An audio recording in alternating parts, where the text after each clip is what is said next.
ত্রাণ নিয়ে রাজনীতি না করতে কাটিগড়া বিজেপি নেতাদের প্রতি আহ্বান জানালো কংগ্রেস। কাটিগড়া ব্লক কংগ্রেসের সাধারণ সম্পাদক সরফুল আলম চৌধুরী, নিখিলেশ দেব, উত্তম দাস, তনুজ দাসরা বুধবার সন্ধ্যার সংবাদ মাধ্যমের কাছে এই ব্যাপারে প্রতিক্রিয়া ব্যক্ত করে বলেন, স্থানীয় বিজেপি নেতাদের মনের বেদনা বুঝতে পারছে কংগ্রেস, কিন্তু ত্রাণ নিয়ে রাজনীতি করার সময় নয় এখন।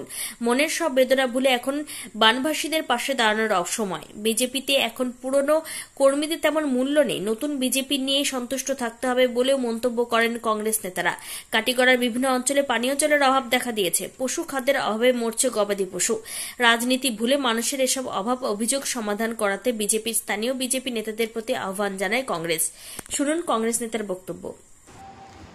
বন্যার সময় যে রাজনীতি চলছে, বিশেষ করে বিজেপির অন্দরমহলে যে রাজনীতি, আমরা কাটিগড়ার জনগণ এবং কাটিগড়ার একজন কাটিগড়ার জনসাধারণ হিসেবে আমরা অত্যন্ত লজ্জিত বোধ করছি। কেননা কাটিগড়ার মানুষ, হাওর অঞ্চলের মানুষ বন্যায় হাবুডুবু কাটছেন, ত্রাণের জন্য হাহাকার করছেন। বিভিন্ন ধরনের পশু যারা গোখাদ্য থেকে বঞ্চিত, তাদেরকে কিভাবে ত্রাণ দেওয়া যায়, সেই ত্রাণ নিয়ে দেখছি আমরা বর্তমানে যে রাজনীতি চলছে। বিগত 2-3 দিন আগে দেখলাম যে কাটিগড়ার সার্কেল অফিসে কাটিগড়ায় বিজেপি নেতারা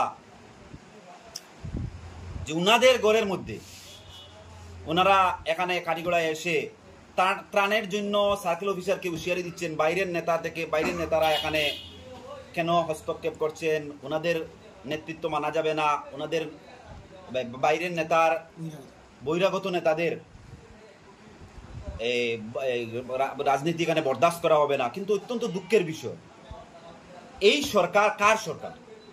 এখানে রাজনীতি হচ্ছে, এখানে বাইরের নেতার হস্তক্ষেপে ত্রাণ বন্টন করা হচ্ছে। কোন সরকারের আমলে হচ্ছে? কে করছেন? কোন সরকারের আমলে? তাই যারা কাটিগড়ার যারা বিজেপি যারা রাজনৈতিক নেতারা করছেন, ওনাদের কাছে আমাদের একটা আহ্বান, আপনারা যারা এখানে হুঁশিয়ারি দিচ্ছেন বা গলা ফাটিয়ে বলছেন বাইরের নেতাদের বরদাস্ত করবেন না, বহিরাগত নেতাদের বরদাস্ত করবেন না, আপনাদের কাছে আমাদের একটা বিনম্র অনুরোধ, আপনাদের জ্বালা অনুভব, আমরা আপনাদের যে অন্তরের যে জ্বালা, এটা আমরা বুঝতে পারছি। আপনাদের যে জ্বালা, সেই জ্বালা আমরা বুঝতে পারছি, কিন্তু আমাদের শুধু আপনাদের সহমর্মিতা জানানো ছাড়া আমাদের আর কিছু করার নেই। কিন্তু আপনাদের কাছে বিনম্র অনুরোধ, কাটিগড়ার ত্রাণ নিয়ে আপনারা ত্রাণের জনসাধারণ আছে, আপনাদের কাছে একটা বিনম্র অনুরোধ, বর্তমান রাজনীতিতে আপনারা যারা পুরনো এই যে কাটিগড়ার যারা বিজেপির সংগঠন করছেন, আমরা জানি এরা পুরনো বিজেপি, কিন্তু আপনাদের কাছে অনুরোধ, এই আসামে পুরনো বিজেপির কোনো দাম নেই। বর্তমান সময়ে এই সময় অতীত হয়ে গিয়েছে। এখন বর্তমানে কংগ্রেসের ইনভেস্টমেন্ট করা রাজনীতি আসামে চলছে। আপনারা জানেন বিগত দিনে, বিগত ডিলিমিটেশনের সময়ে যিনি প্রতিনিধি সাংসদ, উনি বড় বড় কথা বলেছিলেন। উনি রাজনীতির পরে আজকের লোকসভা নির্বাচনের পরে উনি কি আছেন? উনি বিগত ডিলিমিটেশন নিয়ে গলা ফাটিয়েছিলেন। কি হয়েছিল? বরাকের বিজেপি নেতৃত্বরা ডিলিমিটেশন নিয়ে বড় বড় কথা বলেছিলেন। কি হলো? বরাক থেকে 2টা সিট কেটে দেওয়া হলো।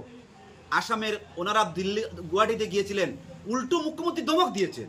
তাই আপনাদের কাছে আহ্বান, মুখ্যমন্ত্রীর দমক খাওয়ার আগে আপনারা মুখ্যমন্ত্রী দমক খাওয়ার আগে আপনারা আপনাদের রাস্তায় চলে আসুন। কারণ আপনাদের যারা পুরনো বিজেপি করছেন, বর্তমান আসামে এই পুরনো বিজেপির কোনো দাম নেই।